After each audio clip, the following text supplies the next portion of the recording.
देखिए भैया, स्टार्टिंग से ही और आज तक लाइट के पीछे बहुत सारी कॉन्ट्राडिक्शनल थ्योरी आ चुकी है। ठीक है भैया, स्टार्टिंग में सबसे पहले न्यूटन ने दी थ्योरी। ठीक है भैया, न्यूटन के हिसाब से लाइट छोटे छोटे पार्टिकल से मिलकर बनी होती है और उन पार्टिकल्स को कॉर्पस्क्यूल्स कहते हैं। क्या कहते हैं? अभी लिखवाऊंगा ये सारी बात। ठीक है भैया, क्या कहते हैं? कॉर्पस्क्यूल्स कहते हैं। तो लाइट छोटे छोटे पार्टिकल से मिलकर बनी होती है, किसके अकॉर्डिंग में?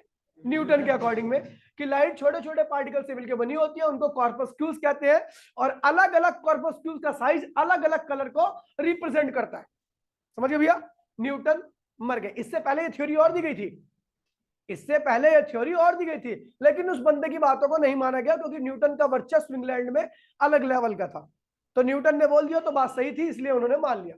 और यह थ्योरी गलत थ्योरी करीबन नहीं तो न्यूटन के द्वारा दी गई थी, इसलिए करीबन नहीं तो 150 साल तक ऐसी ही चलती रही। ठीक है भैया, उसके बाद भैया दूसरी थ्योरी दी गई हाइगन के द्वारा।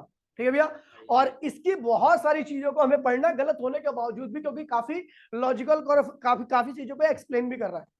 तो हाइगन ने बोला भैया कि लाइट एक मैकेनिकल वेव है। क्या है? क्या होती है मैकेनिकल वेव? जिसको मीडियम की रिक्वायरमेंट होती है उसके प्रोपोगेशन के लिए। जिस वेव को मीडियम की रिक्वायरमेंट होती है आगे बढ़ने के लिए, उस वेव को हम क्या कहते हैं भैया? मैकेनिकल वेव कहते हैं। साउंड वेव मैकेनिकल वेव है, ठीक है भैया, क्योंकि उसको मीडियम की रिक्वायरमेंट है। ऐसे ही हाइगन के हिसाब से लाइट भी क्या है भैया? आपकी मैकेनिकल वेव है। तो वैक्यूम में कहा, लोगों ने सवाल पूछा भैया कि वैक्यूम में तो मीडियम होता ही नहीं है, तो वहां पे लाइट क्या चल रही है? तो इन्होंने बोला भैया वैक्यूम में भी मीडियम है, और उस मीडियम का नाम होता है ल्यूमिनीफेरस ईथर। क्या है? ल्यूमिनीफेरस ईथर। अब ल्यूमिनीफेरस ईथर मटेरियल की एक, देखिए लाइट की स्पीड बहुत ज्यादा होती है, जितनी भी वेव्स है सब में ज्यादा स्पीड क्या होती है भैया? लाइट की स्पीड होती है। तो कहा कि भैया कि देखिए लाइट को चलने के लिए उस मीडियम की डेंसिटी बहुत कम होनी चाहिए और इलास्टिसिटी क्या होनी चाहिए? बहुत ज्यादा होनी चाहिए। डेंसिटी कम होने से क्या होता है भैया? कि आपको याद होगा मैंने आपको बताया था मैकेनिकल वेव की वेलोसिटी का एक फॉर्मूला था, याद है आपको 11th क्लास में, जिसमें न्यूटन एरर और लैपलास करेक्शन कराया था। तो मैंने कहा था v इक्वल्स में √p/ρ, ये फॉर्मूला हमने पढ़ा था। तो हमने देखा भैया जिसकी डेंसिटी जितनी कम होती है वेलोसिटी क्या होती है उस वेव की? मैकेनिकल वेव की वेलोसिटी क्या होती है? इतनी ज्यादा होगी। तो इन्होंने बोला भैया वैक्यूम एक मीडियम से मिलकर बना होता है, उस मीडियम को ल्यूमिनीफेरस ईथर कहते हैं। और ईथर की जो डेंसिटी होती है वो क्या होती है भैया? Tense to 0। और जो इलास्टिसिटी होती है वो टेंस टू क्या होता है भैया?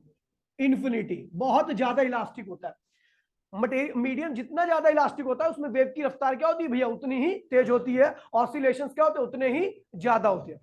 ठीक है भैया, फिर उसके बाद ये भी खत्म हो गए। ठीक है भैया, इनके जो थ्योरी थी वो काफी सारे चीजों को एक्सप्लेन कर रही थी। ठीक है भैया, अभी पता लग जाएगा आपको। फिर उसके बाद आया भैया मैक्सवेल। ठीक है भैया, मैक्सवेल आए और मैक्सवेल ने बताया भैया कि लाइट जो होती है ना वो ट्रांसवर्स वेव है। क्या है? और वो इलेक्ट्रिक फील्ड और मैग्नेटिक फील्ड दोनों से मिलकर बनी होती है, इसलिए इसका नेचर क्या होता है भैया? न्यूट्रल होता है। ना ही ये इलेक्ट्रिक फील्ड के साथ, ना ही ये चार्ज पार्टिकल के साथ इंटरेक्ट करती है, ना ही ये मैग्नेट के साथ इंटरेक्ट करती है। ये न्यूट्रल वेव है। इसकी रफ्तार क्या है भैया? 3 लाख किलोमीटर पर सेकंड है। इसको किसी भी मीडियम की रिक्वायरमेंट नहीं होती उसके प्रोपोगेशन के लिए। ये भी मर गए। ठीक है भैया, या इनकी ये जो मैकेनिकल वेव बोल दिया, मैकेनिकल वेव काफी सुटेबल थी क्योंकि बहुत सारे फिनोमिना होते हैं, जैसे कि आप अभी पढ़ोगे। ठीक है भैया, इस चैप्टर से भी गायब कर दिए गए 2-3, लेकिन मैं पढ़ाऊंगा फिर भी आपको। जैसे आपका इंटरफेरेंस सिलेबस में है, ये केवल वेव शो कर सकती है। पोलराइजेशन, ये भी क्या भैया? आउट ऑफ सिलेबस है, लेकिन ये केवल वेव शो करती है। डिफ्रैक्शन, ये भी केवल वेव शो कर सकती है, ये सिलेबस में है। ठीक है भैया, तो ये केवल वेव शो करती है। और ये सारे के सारे जो भी तो फिनोमिना है, ये सब मैक्सवेल के अकॉर्डिंग सब कुछ क्या थे भैया? ठीक थे। मैक्सवेल ने जो थ्योरी दी उसके हिसाब से सब कुछ को लाइट प्रूफ कर रही थी। ठीक है भैया, उसके बाद भैया कुछ ऐसे इफेक्ट थे जिसमें फेल हो गया मैक्सवेल। जैसे हो गया भैया Compton effect, photo electric effect या रमन इफेक्ट। ठीक है भैया, ये सारे इफेक्ट में लाइट इन सारे इफेक्ट को, लाइट का वेव नेचर इन सारे इफेक्ट को रिप्रेजेंट नहीं कर पा रहा था। ठीक है भैया, यहां पर लाइट क्या होती? फेल हो जाती थी। तो यहां पर आया डी ब्रोगली। डी ब्रोगली के अकॉर्डिंग में लाइट क्या होती है? छोटे छोटे पार्टिकल से मिलकर बनी होती है। ठीक है भैया, नहीं नहीं डी ब्रोगली नहीं, एक और साइंटिस्ट का नाम नहीं आता ना, डी ब्रोगली से पहले एक साइंटिस्ट होते। जो भी थे उनके हिसाब से लाइट छोटे छोटे, अब लिखवा दूंगा, खैर ये आपकी जानकारी होनी चाहिए कि लाइट छोटे छोटे पार्टिकल से बनी होती है जिनको फोटॉन्स कहते हैं। ठीक भैया, जब फोटॉन्स किसी भी मेटल की सरफेस पर गिरते हैं तो वहां से क्या करते हैं भैया, इलेक्ट्रॉन को निकाल देते हैं। ठीक भैया, इस थ्योरी का इस्तेमाल करते हुए आइंस्टीन ने फोटो इलेक्ट्रिक इफेक्ट को एक्सप्लेन किया था। आइंस्टीन ने थ्योरी नहीं दी, आइंस्टीन ने फोटो इलेक्ट्रिक इफेक्ट शो किया था, बाकी ये थ्योरी किसी और साइंटिस्ट ने दे रखी थी, मैं लिखवाने जा रहा हूं। ठीक है भैया, तो बहुत सारे, हर थ्योरी कुछ ना कुछ जगह पर पास थी और बहुत सारी जगहों पर फेल थी। ठीक भैया, तो इसीलिए लाइट को आज तक ना तो बताया गया कि लाइट का वेव नेचर है, वेव कौन, वेव नेचर होने के भाई प्लीज, जिसके पास वेव नेचर होता है वही केवल इंटरफेरेंस, पोलराइजेशन और डिफ्रैक्शन शो करती है, और पार्टिकल नेचर जिसके पास होता है वो फोटो इलेक्ट्रिक इफेक्ट, टम्पटन इफेक्ट और रमन इफेक्ट। लाइट ये क्या करती है भैया, सबको शो करती है। तो इसका मतलब लाइट के पास क्या हो भैया, दोनों नेचर है। इसीलिए हम पढ़ते हैं भैया, इसके बाद डी ब्रोगली का पूरा चैप्टर है जिसे हम कहते हैं भैया ड्यूअल नेचर ऑफ लाइट। ठीक भैया, इसके बाद पढ़ेंगे भैया, लिखिए फटाफट जल्दी से लिखिए भैया। हाँ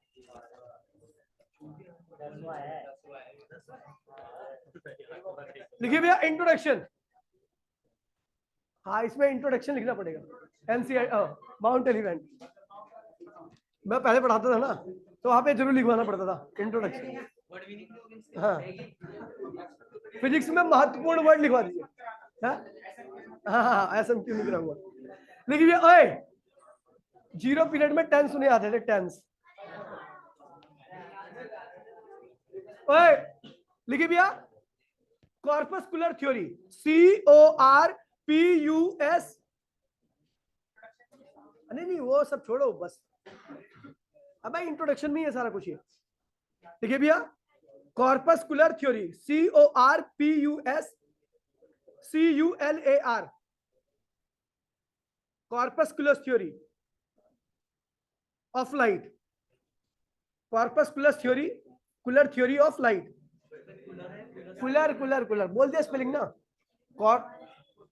हाँ थ्योरी ऑफ लाइट। ठीक है, लिखिए according to Newton light consist with a tiny particle,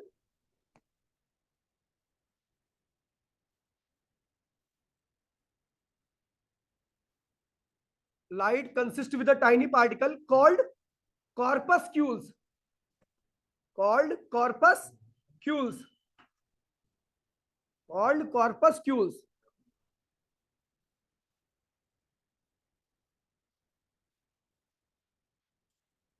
which are shot out at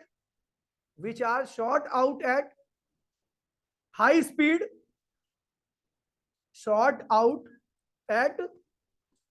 speed, by a luminous object, which are shoot out, short, मैं शॉर्ट लिख दो, शूट एक ही बात होगा, मीनिंग वही बनेगा यहाँ पे, shot out at high speed bye luminous object. कह रहे भैया जो लाइट एमिटिंग ऑब्जेक्ट है ना, वहां से ये पार्टिकल्स को क्या किया जाता है भैया, थ्रो किया जाता है। ठीक है भैया, फेंका जाता है विद अ हाई स्पीड, बहुत ज्यादा स्पीड से। ठीक है, by luminous object. This theory could explain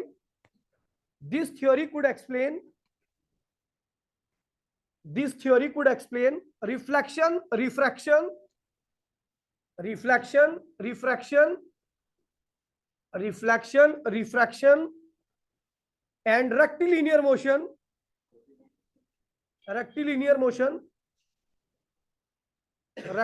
motion, of light। अगली लाइन से लिखो,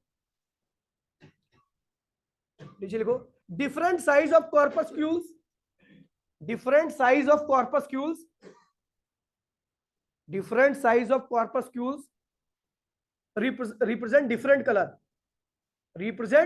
different color, different size of corpuscles represent different color। large size of, नीचे लिखिए एग्जांपल में, large size of corpuscles represent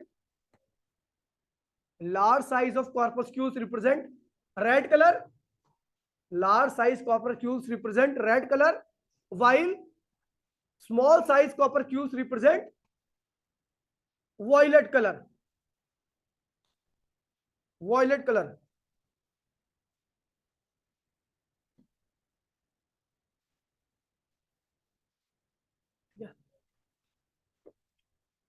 second theory लिखो, हाइगन theory of light.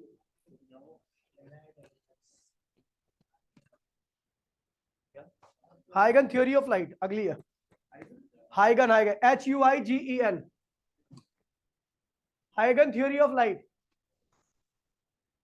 HUIGEN, हाइगन theory of light. देखिए according to हाइगन,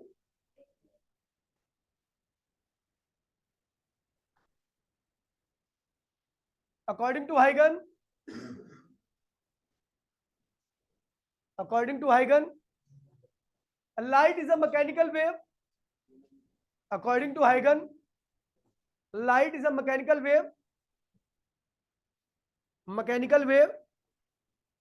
which required medium,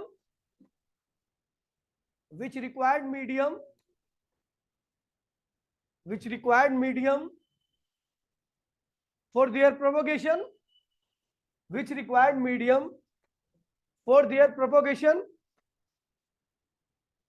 This medium is known as luminiferous ether. Luminiferous ether. Luminiferous ether. LUMINI, luminiferous ether is known as luminiferous ether.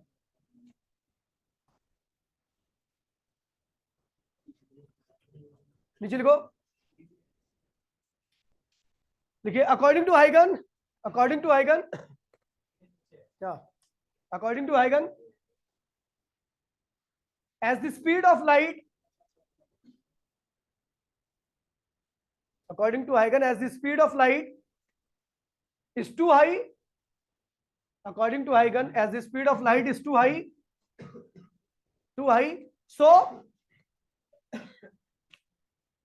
so this medium possesses least density. So this medium possesses least density,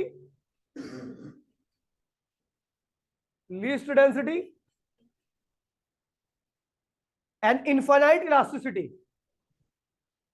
Least density and infinite elasticity. Infinite,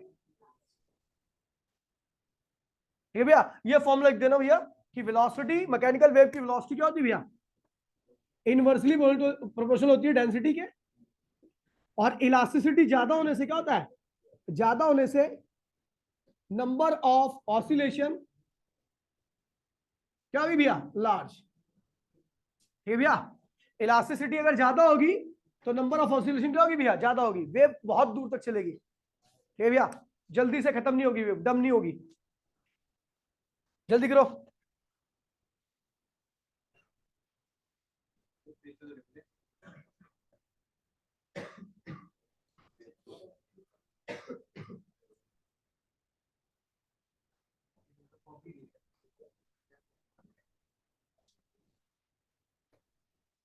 हो गया, नीचे लिखिए, जल्दी को बेटा, जल्दी को।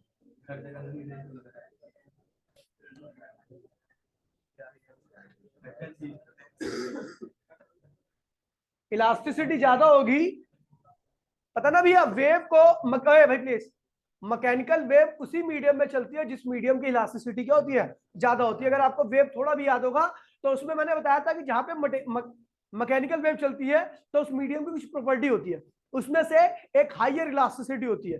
जितनी ज्यादा इलास्टिसिटी होगी, इलास्टिसिटी क्या करती है, चीजों को रिस्टोर करती है। क्या करती है, इलास्टिसिटी क्या करती है, चीजों को रिस्टोर करती है। अब हमने क्या किया भैया, मीडियम में एनर्जी दे दी, क्या कर दी, एनर्जी दे दी, तो पार्टिकल क्या हुआ, नीचे चला गया। अब इलास्टिसिटी की वजह से क्या होगा, वापसी आएगा यहाँ पे, फिर इसके पास क्या होगी, ये जब यहां से यहाँ पे आएगा तो काइनेटिक आ जाएगी, और उस काइनेटिक की वजह से यहाँ पे रुकेगा नहीं, इसको ओवरशूट करके कहां चलेगा, ऊपर, फिर इलास्टिसिटी की वजह से कहां आएगा, नीचे, फिर यहाँ पे क्या आएगी, काइनेटिक, फिर ओवरशूट करके कहां चलेगा, नीचे, फिर समझ गया भैया। और इलास्टिसिटी की वजह से मीन पे आता है, और इनर्शिया की वजह से एक्सट्रीम पे जाता है, नीचे आता है।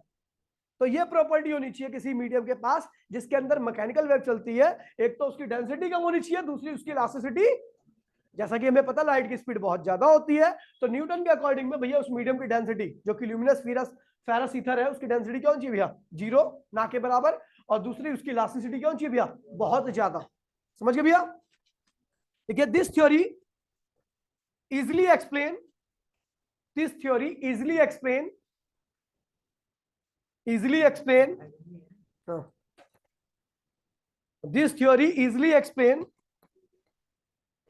reflection,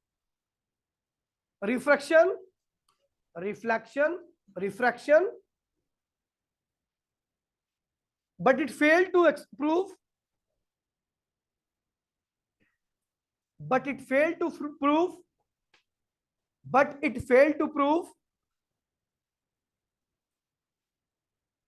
polarization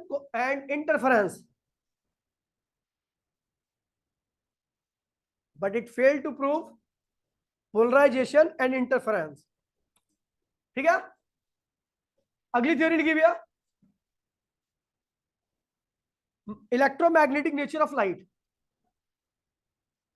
electromagnetic nature of light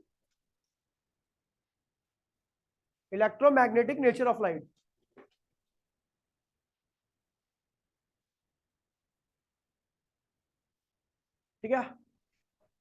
Maxwell suggested that, नीचे लिखिए, Maxwell suggested that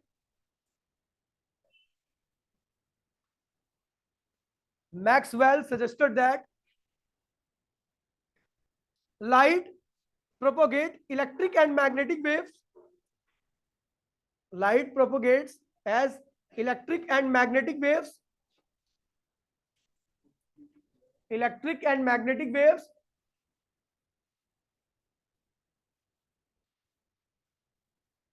These are called electromagnetic waves.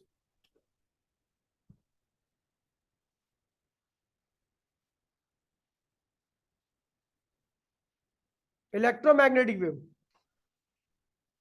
They do not require any medium for their propagation.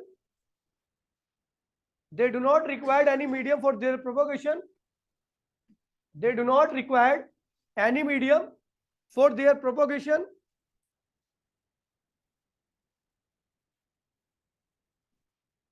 They are transverse in nature. They are transverse in nature. Transfer जानते हो ना ये क्या होता है? जिसमें वेव की मोशन के परपेंडिकुलर डायरेक्शन में क्या करे भैया, पार्टिकल ऑसिलेट करे। देखिए भैया बना लीजिए ट्रांसफर, जिसको नहीं पता, ठीक है, ये ऐसी होती है कुछ। देखिए ये भी आपका एक्स एक्सिस, ये है आपका वाई, और ये है आपका जेड। ठीक है, ये वेव की मोशन है, डायरेक्शन ऑफ प्रोपोगेशन, डायरेक्शन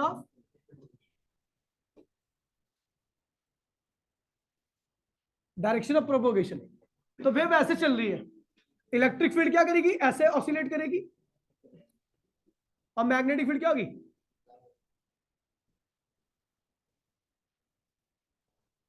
ये किसके अलॉन्ग ऑसिलेट कर रही है, वाई के अलॉन्ग, और ये किसके अलॉन्ग ऑसिलेट कर रही है भैया, जेड के अलॉन्ग।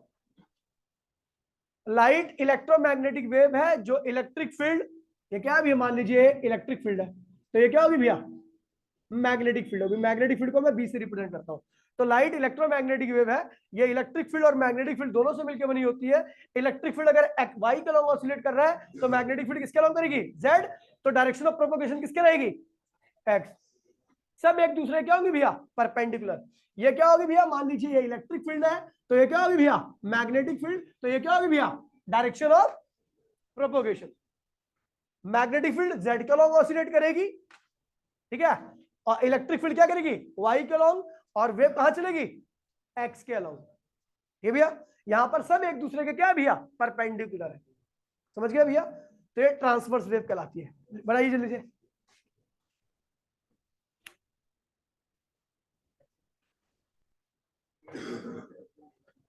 ट्रांसवर्स वेव में पार्टिकल वेव की मोशन के परपेंडिकुलर ऑसिलेट करता है, ध्यान रखना भैया। ट्रांसवर्स वेव में पार्टिकल वेव के मोशन के परपेंडिकुलर डायरेक्शन में ऑसिलेट करता है। हो गया, हो गया।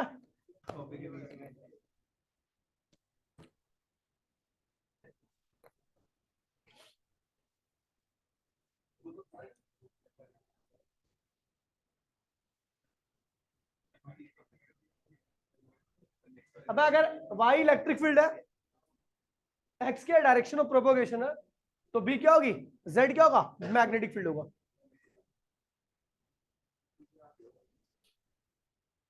हो गया।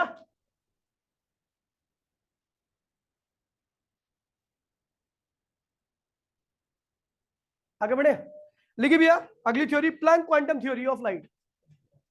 Planck quantum theory of light, Planck quantum theory of light, PLAN, Planck quantum theory of light, quantum theory of light. लिखिए according to Planck,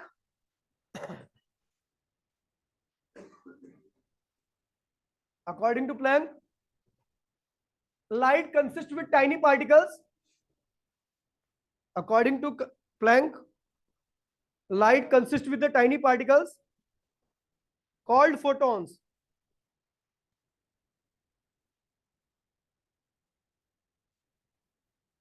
Called photons. In 1905, in 1905, in 1905, Albert Einstein, in 1905, Albert Einstein used to explain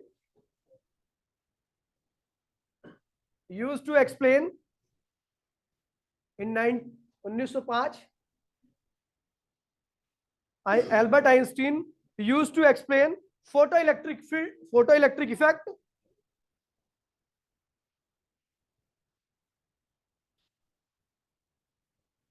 photoelectric effect, used to explain the photoelectric effect by using this theory, by using this theory.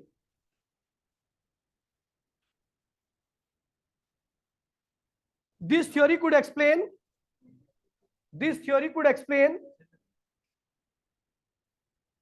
this theory could explain, could explain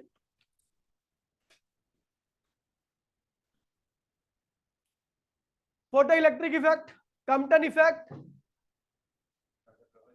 photoelectric effect, Compton effect, COMPTON, Compton effect, COMPTON, Compton effect, COMPTON, Compton effect, Raman effect, Raman तो लिखना आता होगा, Raman effect, कौन अंग्रेज तो है क्या, ठीक है भैया, हो गया। आगे लिखिए भैया, अब ये भाई प्लीज, तो ये सारी चीजें थी। अब इसके बाद चैप्टर मान लो अब स्टार्ट हो रहा है आपका। लिखिए भैया wave front of light, wave front of light, wave front of light,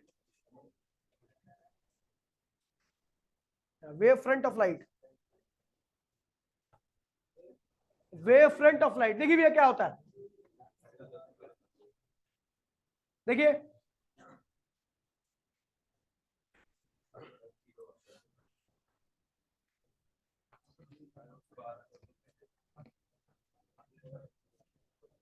देखिए भाई प्लीज, तो हमने क्या किया भैया, पानी में, भाई प्लीज बोलिए, मैंने क्या किया, पानी में एक पत्थर मार दिया। अब पत्थर क्या होता है भैया, अपने साथ काइनेटिक एनर्जी ले जाएगा, क्या ले जाएगा, और वो एनर्जी क्या करेगा, उस मीडियम को यानी पानी को प्रोवाइड कर देगा। जैसे ही पानी के पार्टिकल्स के पास वो एनर्जी आई, वैसे क्या हुआ, पार्टिकल्स क्या हुए, वाइब्रेट करने लगे, क्या हुए, ऑसिलेट करने लगे। लेकिन आपको पता धीरे धीरे वो एनर्जी क्या होगी, इस मीडियम में आगे बढ़ेगी, तो इसलिए वो आगे के पार्टिकल पर ट्रांसफर होती जाएगी और आपकी वेव क्या होगी भैया, बनती जाएगी। ये देखिए भैया मैंने यहाँ पे एनर्जी दे दी, क्या दे दी, ये एनर्जी है, ठीक है भैया। अब ये, अब मीडियम होमोजीनियस है, होमोजीनियस मीडियम का मतलब होता है कि उस मीडियम की हर जगह पे प्रॉपर्टी क्या भैया एक जैसी है, सारी इंट्रिंसिक प्रॉपर्टी क्या भैया एक जैसी है। मीडियम होमोजीनियस का मतलब हर जगह पर क्या भैया, डेंसिटी, रिफ्रैक्टिव इंडेक्स, सब कुछ क्या भैया सेम है। तो मैंने एनर्जी दी और वो एनर्जी क्या हुई भैया, चारों दिशाओं में क्या हुई, यूनिफॉर्मली डिस्ट्रीब्यूट कर दी वेव की फॉर्म में। यहां पे पहुंच गई एनर्जी, यहां पे पहुंच गई एनर्जी, यहां पर पहुंच गई एनर्जी, और यहां पर पहुंच गई एनर्जी। भैया होमोजीनियस है इसलिए परफेक्ट स्पेयर बना है भाई, प्लीज। होमोजीनियस मीडियम है इसलिए स्पेयर बना है पूरा एकदम परफेक्ट। ठीक भैया, अगर हिट्रोजीनियस मीडियम होता तो एनर्जी यहां पर कम फ्लो करती, हो सकता है, और कहीं पर ज्यादा चली जाती तो स्पेयर नहीं बन पाता। अगर मैं स्पेयर बना रहा हूं तो इसका मतलब क्या है भैया, मीडियम कैसा है भैया, होमोजीनियस है, मतलब इसकी प्रॉपर्टी हर जगह पर क्या है भैया सेम है। अब भैया ये एनर्जी क्या होगी भैया, मीडियम में प्रोपोगेट करते हुए यहां पे पहुंच गई। इसको कहते हैं क्या कहते हैं, इसको कहते हैं वेवलेट। क्या कहते हैं इसे, वेवलेट कहते हैं इसको। ये जो बना ना इसको कहते हैं वेवलेट। क्या कहते हैं, अब हाँ ये स्पेयर को कहते हैं वेवलेट। अब भाई प्लीज, अब ये एनर्जी क्या होगी, हर जगह पे पहुंच चुकी है, इसके सर्कल के हर एक पॉइंट पर पहुंच चुकी है। अब जब सर्कल के हर एक पॉइंट पर पहुंच जाएगी एनर्जी, तो जैसे ये पॉइंट बिहेव कर रहा था वैसे वो पॉइंट भी बिहेव करेंगे। जिस पॉइंट के पास एनर्जी पहुंच जाएगी, पहले इसके पास आई थी ना एनर्जी, फैल गई, अब हर पॉइंट के पास पहुंच चुकी है। मान लीजिए कुछ पॉइंट में बना दे रहा हूं, तो ये सब अपनी अपनी छोटी छोटी क्या कराएंगे भैया, वेवलेट बनाएंगे। क्या बनाएंगे, अभी बना दूंगा बीच में पॉइंट। अब ये डायग्राम और कॉम्प्लेक्स होते रहेगा, ये वेवलेट बनती जा रही है क्योंकि हर पार्टिकल के पास क्या भैया एनर्जी है। अब ये मत बोलना कि बाकी बीच वाले पार्टिकल के पास, ये हर जगह हो रहा है, हर एक पॉइंट पर हो रहा है, लेकिन डायग्राम में ऐसा नहीं बन पाएगा, इसलिए बड़े लेवल पे समझाया जा रहा है। तो भैया एनर्जी जहां जहां पे पहुंच गई थी सबने अपनी क्या की, रेट की वेवलेट। अब ये वेवलेट कहां से बनी थी, यहां से, ये यहां से यहां पे एनर्जी पहुंची तब ये वेवलेट बनी, यहां पर एनर्जी पहुंची तब ये वेवलेट बनी, यहां पर एनर्जी पहुंची तब ये वेवलेट बनी, यहां पर एनर्जी भी पहुंची, समझ गया भैया यहाँ। हाँ हाँ हर जगह पर, ठीक है भैया।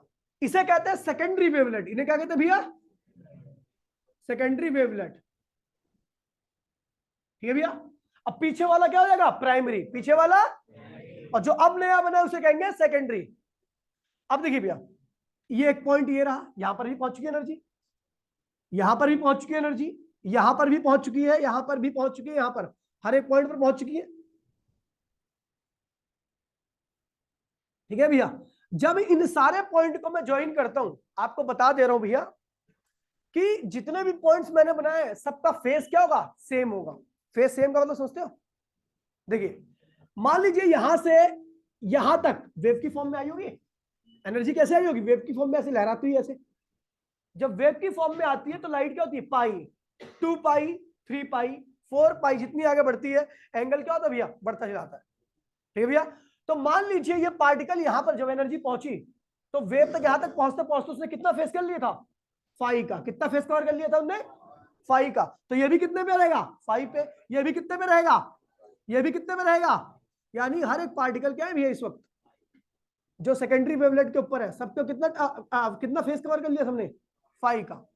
जब मैं ऐसे पार्टिकल्स को ज्वाइन करता हूं जिनका फेस सेम होता है, जब ऐसे पार्टिकल्स को एक कॉमन टेंजेंट से ज्वाइन करता हूं जिनका फेस क्या होता है भैया, सेम होता है, जो एक फेस में होते हैं, ठीक भैया। तो उस कॉमन टेंजेंट को, देखिए मैं कॉमन टेंजेंट ज्वाइन कर रहा हूं जिसने उन पार्टिकल को ज्वाइन कर रखा जिनका फेस क्या है भैया, सेम है। तो उस कॉमन टेंजेंट को पता क्या कहते हैं, वेव फ्रंट कहते हैं। क्या कहते हैं इसे, वेव फ्रंट। ये भैया अब एनर्जी यहां पहुंच गई, ये एनर्जी यहां पहुंच गई ना, पहुंच गई ना सारी एनर्जी। अब ये अपनी वेवलेट्स बनाएंगे, नई नई वेवलेट्स बनेगी।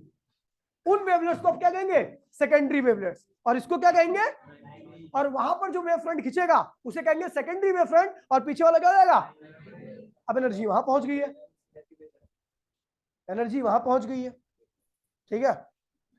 उससे पूछियो बिना से कितना पिटता था उसी चक्कर में, ठीक है। अब एनर्जी क्या होगी भैया, वहां पहुंच गई है, ठीक है। अब एनर्जी वहां पहुंच गई है तो वो भी अपनी वेवलेट्स बनाएंगे, और जब सारे ऐसे पॉइंट्स को मैं ज्वाइन करूंगा जिनका फेस सेम है तो वहां पर फिर क्या बनेगा, वेव फ्रंट।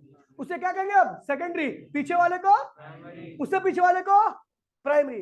देखिए अगर मान लीजिए 1 2 3 4 वेव फ्रंट है, क्या है, तो 4 और 3 में प्राइमरी कौन है? 3। और 4 क्या है? 3 और 2 में प्राइमरी कौन है? 2। सेकेंडरी कौन है? समझ गया? तो इस तरीके से तो वेव फ्रंट की डेफिनेशन क्या होती है, ध्यान दीजिए भैया, ये प्रोसेस चलता रहेगा। इतना गंदा डायग्राम बन जाएगा, सोचना दिमाग में, इतना गंदा होगा ना आपके दिमाग में डायग्राम को, समझ नहीं आएगा। बस यहाँ पे इतना समझ लेना, सिंपल सा डायग्राम बना रखा है मैंने, बहुत ज्यादा कॉम्प्लेक्स नहीं है, ठीक है भैया। कि वेव फ्रंट होता क्या? तो वेव फ्रंट वो कॉमन टेंजेंट होती है जो ऐसे पार्टिकल्स को ज्वाइन करती है जो सेम फेज में वाइब्रेट कर रहे हो। सेम फेज में मतलब स्टार्टिंग से मान लीजिए एक वेव ने 100 डिग्री का एंगल कर लिया है, तो दूसरी भी क्या करेगी? 100। अगर उन दोनों 100 को ज्वाइन करूंगा तो क्या बनेगा? Wave front. 100 वाले को 90 वाले से ज्वाइन करूंगा तब वेव फ्रंट नहीं आएगा, 100 वाले को 100 से ही ज्वाइन करूंगा तभी आपको वेव फ्रंट मिलेगा। तो यानी वेव फ्रंट की डेफिनेशन क्या है कि आप ऐसे पॉइंट्स को ज्वाइन करो जो सेम फेज में वाइब्रेट कर रहे हो। तो ऐसे कॉमन टेंजेंट को हम क्या कहते हैं भैया? Wave front. देखिए भैया डेफिनेशन वेव फ्रंट, देखिए wave front is the tangent, wave front is the tangent, wave front is the tangent which join the particle, which join the particle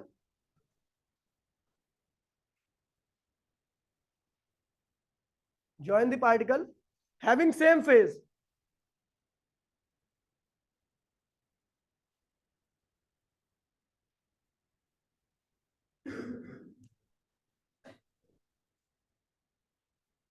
देखिए last wave front is known as secondary and second last is known as primary. Last wave front is known as secondary while second last is known as primary. Second last is known as primary. ठीक है भैया, online वाले मिलते अगली बार में, bye bye, जानिएगा copy करो भैया diagram लो।